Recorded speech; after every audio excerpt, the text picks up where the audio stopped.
Welcome to Screw the Commute, the entrepreneurial podcast dedicated to getting you out of the car and into the money.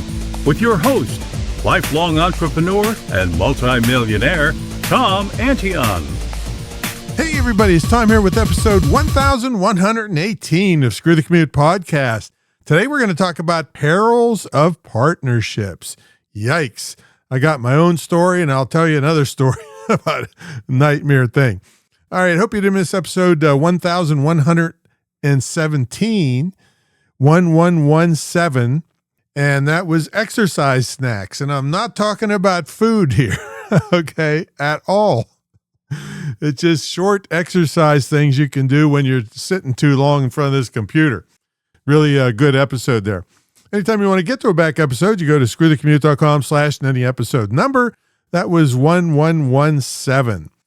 Now pick up a copy of my automation ebook at screwthecommute.com/automate free. I've been telling everybody lately, version 3.0 is the latest, but this program that I've been promoting for years and years and years called Short Keys is no longer a program. It's a browser extension, but it's still extremely powerful and has saved me, we estimated, really an estimate, 10 million keystrokes over the years. All right, so that's probably months and months of typing. Okay, check out my mentor program at greatinternetmarketingtraining.com and my school at imtcva.org, certified to operate by Chev.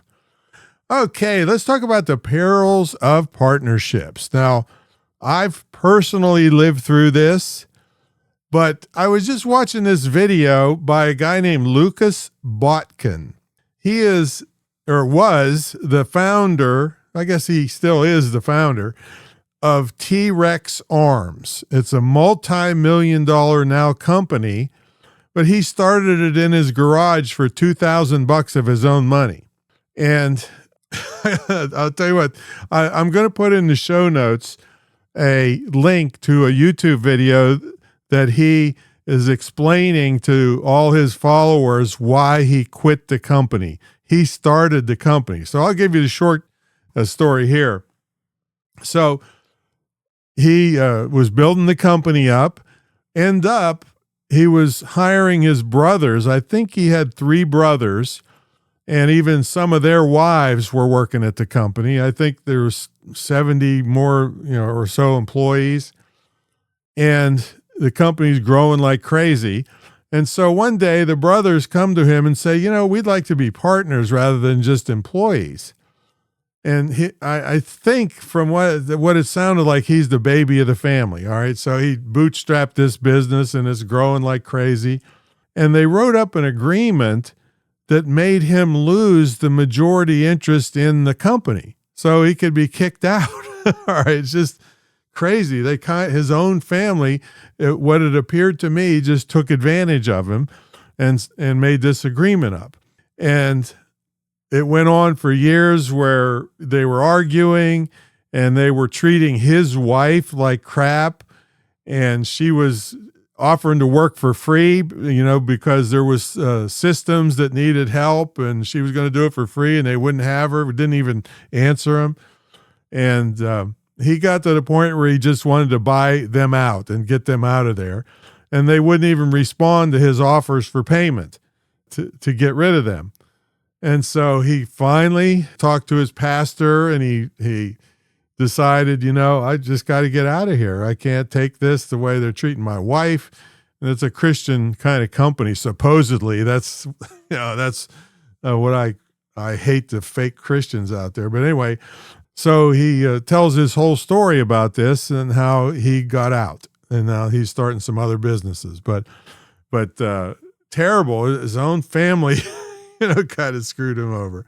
And my story is that when I had my nightclub in Morgantown, West Virginia, it was going great guns, but it was a small nightclub. And I wanted to build on a great big area so we could expand to like 400 people a night. And one of the patrons heard about this, and it was a builder, supposedly. There's a big air quotes around that. Builder, supposedly. And so he made me an offer. We became partners. and he started building this great big addition onto my smaller club. However, he was building it in a substandard fashion. I ended up calling an engineer in, and the way he did the roof, it would caved under the snow. All right, so it came to, and all he wanted to do is, hang around and drink beer, for free, because he's a partner now. And this club is being built in a dangerous fashion and just terrible. So ended up, he wouldn't leave. I had to go to court. It was a big court battle. Ended up giving him 17. I think from what I recall, I had to give him $17,000. Now this is in 1980s money to get rid of him for whatever materials he had in the building, and then I had to take it over myself and build it properly so it wouldn't cave in on all the patrons. So it was a nightmare. So if at all possible, I'm encouraging you to keep 100% of your company. Now, I understand that bringing on people and money can work. In fact, one of my proteges is now a multi-millionaire, sold his company for $340 million because he brought in people. But, that's the exception. That's not the rule, all right?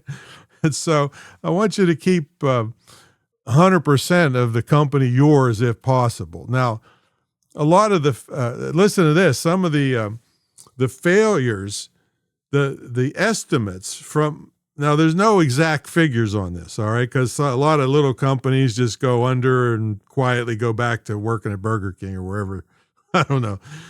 But there's estimates across legal places and small business places and venture capital data and all of that. They say the failure rate of sole proprietors, or individual small businesses owned individually that went into a partnership, listen to this, is between 50 and 80%. They fail, all right? And many of the causes are they're fighting over money, they're fighting over workload imbalance. Somebody says, yeah, let's be partners, and then they want the other person to do all the work, and then they're out spending the money on fancy cars and not doing anything. Control issues are a big thing. Personality conflicts, like they're treating the guy's wife, their own younger brother's wife, like crap. All right, and she didn't deserve it. All right, so I want you to really think hard if you're thinking about a partnership and how that could help you. I'd rather see you do a GoFundMe account to get a big bunch of cash in, and then you still own it and you don't have to pay anything back or owe anybody anything. See? Now, I also want you to listen to episode 993. That's the pros and cons of the things you need to know before you get into a partnership. See, the old saying, and it's totally true, it's easy to get in a partnership, really easy.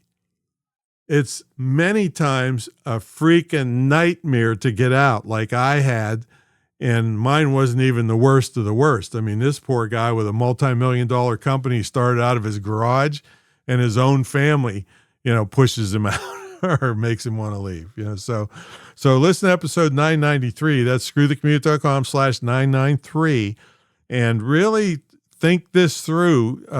And see, when the getting out part, the reason it's such a nightmare is people don't plan for it with, prenuptial and postnuptial agreements, and what happens if somebody gets sick, and do they still own part of it if they're not contributing? And I mean, just all these things.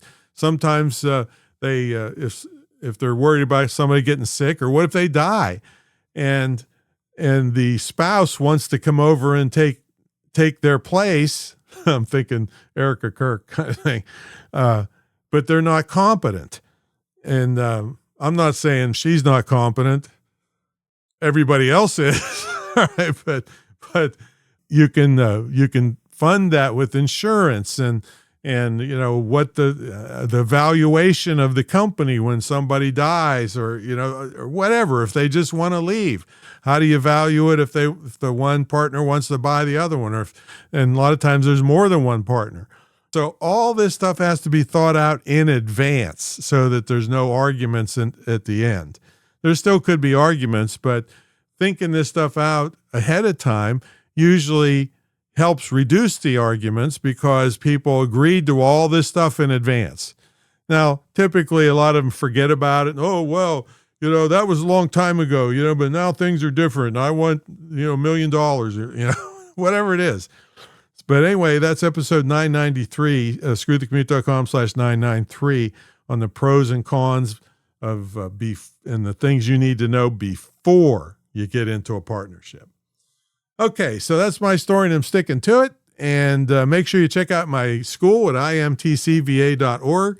It's the only licensed, dedicated internet and digital marketing school in the country, probably the world, and it could save you hundreds of thousands of dollars by going to a 4-year, I call it indoctrination camp, where you learn how to protest and then you compete for jobs at Starbucks. All right, because you were in some dumb major that's not saleable in the marketplace. So this gives you a highly in-demand skill in as little as 6 months, and we've had people making money long before they graduate.